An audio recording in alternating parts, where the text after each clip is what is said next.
அதாவது எல்லாருமே வந்து இது ஒரு ரீசனா வச்சிருக்காங்க. அவர் ஹாஸ்பிட்டல் அட்மிட் ஆன விஷயத்தை வந்து அவர் உடல்நலம் குறித்து விசாரிக்கிறதா. ஆனா அரசியல் ரீதியா பார்க்கும்போது இது எப்படி பார்க்கப்படுகிறது?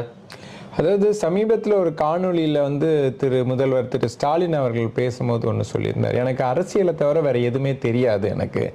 அதுவும் குறிப்பாக பார்த்தீங்கன்னா கலைஞர் அவருடைய தந்தையை பற்றி சொல்லும் போது அவருக்கு பல்வேறு பரிணாமங்கள் இருந்தது, பல்வேறு முகங்கள் இருந்ததா சொல்லி எனக்கு அதெல்லாம் எதுவுமே கிடையாது, எனக்கு தெரிஞ்சது அரசியல், அரசியல், உழைப்பு, உழைப்பு அப்படின்னு ஒரு தீர்க்கமான ஒரு வார்த்தைகளை வெளிப்படுத்தினார். உண்மையிலேயே வந்துட்டு ஒரு திரு ஸ்டாலின், முதல்வர் ஸ்டாலின் அவர்களுடைய அந்த வளர்ச்சியை பார்த்தீங்கன்னா நிச்சயமா ஒரு விஷயம் வந்து அவர் மீது பல்வேறு குறைகளை சொல்லக்கூடியவர்கள் கூட ஏற்றுக்கொள்ளக்கூடிய இல்லை தவிர்க்க முடியாம ஒத்துக்கொள்ளக்கூடிய ஒரு விஷயம் வந்துட்டு கடுமையான உழைப்பாளி அவர்.